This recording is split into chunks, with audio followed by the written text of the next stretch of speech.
You have to wake up. This episode isn't about tiny cars. What the fuck? Okay, I'm awake. It's time for short cars. Today, I'm going to be breathing even more life into this thing. And the end result is going to be something very close to being able to put it in drive, because it's an automatic, and therefore not quite as cool as it should be. There's also the slight chance that I might get slightly distracted halfway through this episode. That's a call forward. I also actually get it running properly today. Just to prove it's very much more alive than it was in the last episode that it was running. Anyway, let's get on with it, with an intro.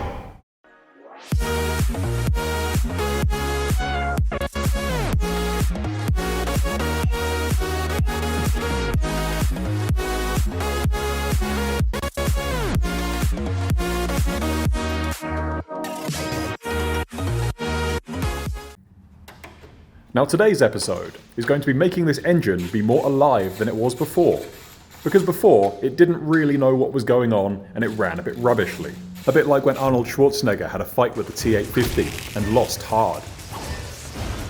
And when he eventually woke up, he realised he was reprogrammed and lost all bodily functions and ended up like Bambi on ice. That's what it ran like before. So the first step in all of this is to finish adding the remains of the engine bay, starting with the last piece of the stack of radiators, which are some very minuscule water-to-air intercooler radiators. Now, as with everything on this build, this part is also going to be extremely tight. So I have to move these as far this way as I can, and as far down. Same on both sides. That's because this is almost the exact width of the bonnet catch, and I have to have a bonnet release cable that goes about here. And if that gets in the way, I won't be able to put this hose on, and it'll cause all manner of terrible things. I also can't allow this edge to protrude below this radiator, because right below here, it's basically touching on the radiator below it. I'm going to have to put a rubber pad along here to sort of add a bit of damping there, just so it doesn't bash into the bottom here. So there's not much room for error. And because of these two rivets, I have to then space this radiator forwards a little bit, so that that's not constantly bashing on there. So now you know what the final plan for the radiator is. And you can watch me get frustrated by these annoying zip tie things designed for attaching things to radiators. I don't like using these, but there aren't many other options, so deal with it. Now to get the spacing on this, I am going to recycle this little offcut of intercooler pipe that I've got, and I'm just going to chop it down into sections and slide each one over that. I'll see what it's like with one, but maybe I'll use two, and that's about 5mm thick, and it'll give me an extra 10mm of clearance to get over that rivet, which should be plenty.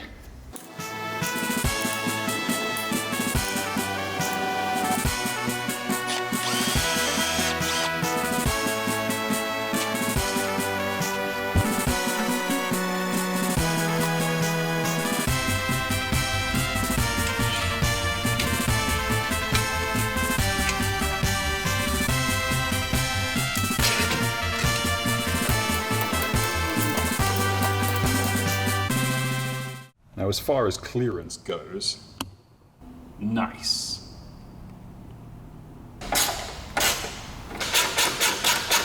Now, the only thing I can see posing a slight problem is this. I have to have a pipe coming out of there and going into my intercooler. But then I also have to have a cable going to here so I can actually unlock the bonnet when it's closed. Because that goes through here and activates this little spring. So what I may end up doing is chopping this down and flaring that so that I have a 90 here that goes just below the cable and runs across the top. But as in all situations like this, that's a job for future me. Now let's pretend you're accounting. That's 6 radiators fitted to this, and only one more to go, and that's the air conditioning condenser. I'm not going to bother with that because I'm going to get this thing running and driving without air conditioning, for now, but know for a fact that it'll be fitted later. Now if you cast your memory back, you'll remember that this car was named Vladimir V10, and with the addition of these 2 new radiators, you'll see that it now looks like another famous dictator.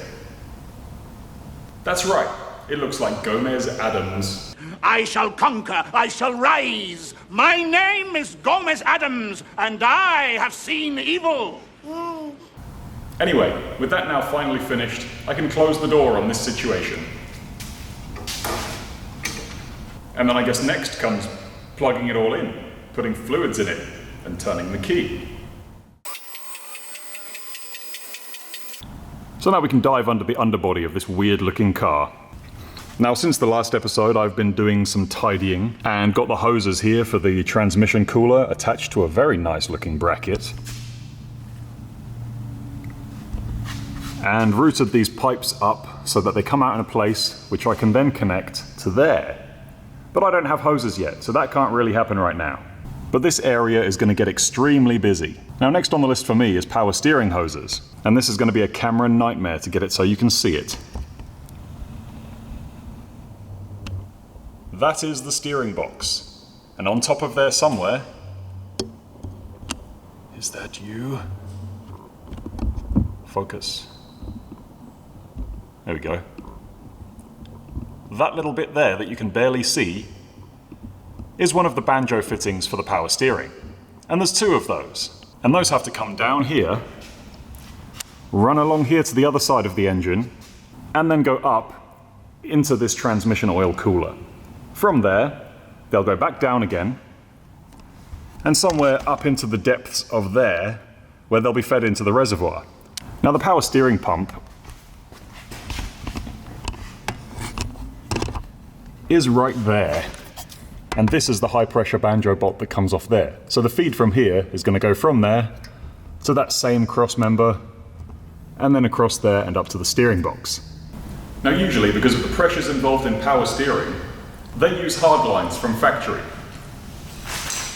like these. And angling these weird aluminium pipes to get the contours that I need is going to be extremely difficult. So fuck that noise. Instead, I've bought a stack of AN6 hoses, a bunch of fittings, and a load of retaining brackets. Because it's easier. So here's what I'm going to do. I'm going to attach these banjo fittings first, followed by the AN6 fittings. I am aware that this is aluminium and this is stainless. This is a temporary thing. I'll then run my hose where it needs to go and bracket it using these weird little things. So let's begin.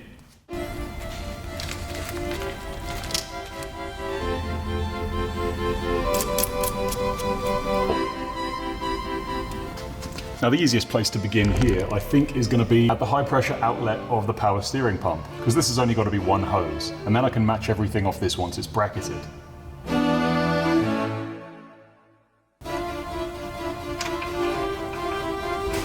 Now, from here I'll be able to P-clip this to that bracket there, and hopefully get this so it can run along this cross member there. Anyway, for now I'm probably just going to zip tie it, because the important thing here is finding out what length I need. And then at the end of this, I'll give it a little bit of extra, maybe 3 or 4 centimeters, just so that I've got more than I need, because it's easier to take it away than it is to put it back.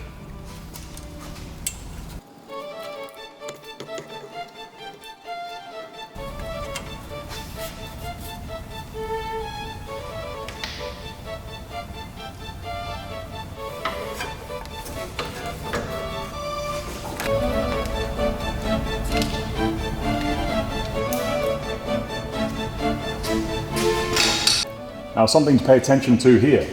If you look at the castings, you can tell which hose does what, because they're pretty much interchangeable.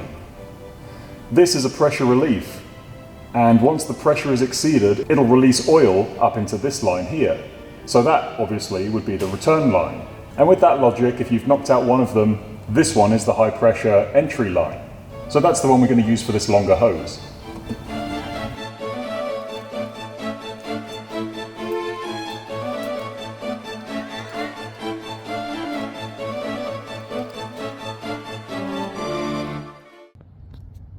Don't worry, the zip ties were temporary, and that's all done now.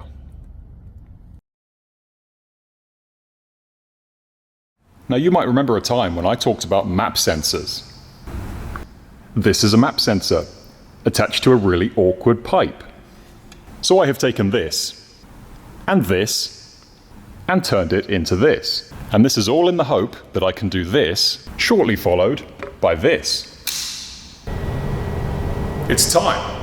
Back in a second.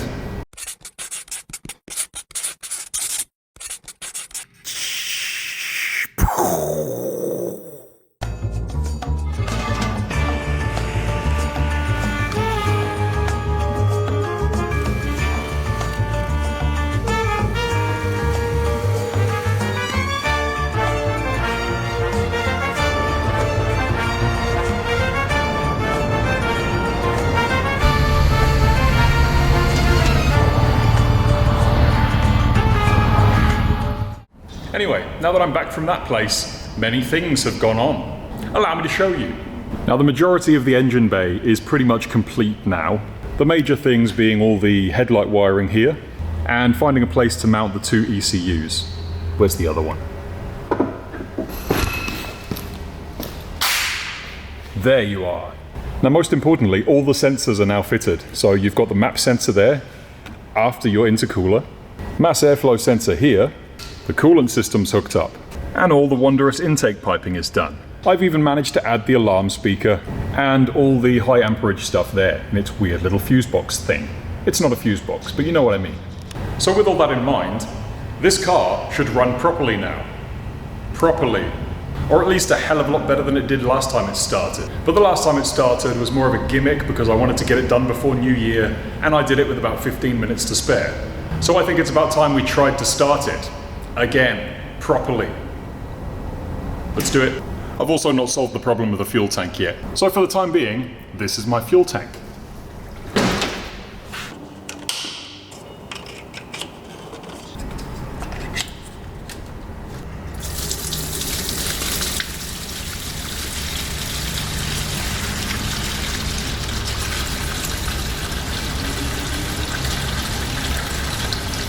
And assuming I haven't done something silly in the meantime, I can connect the battery and try and start it.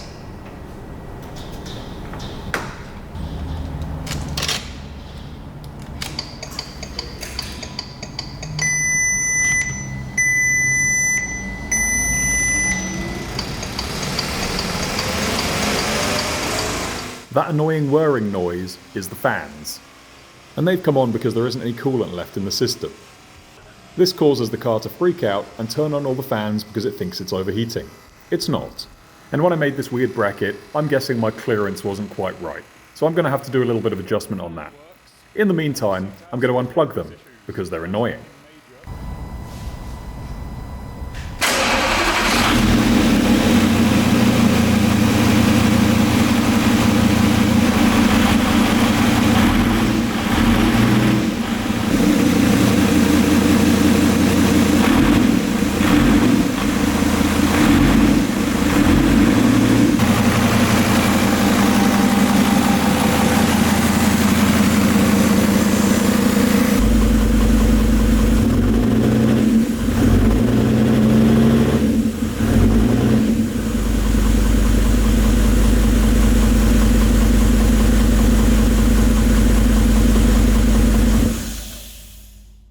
So what have we learned today?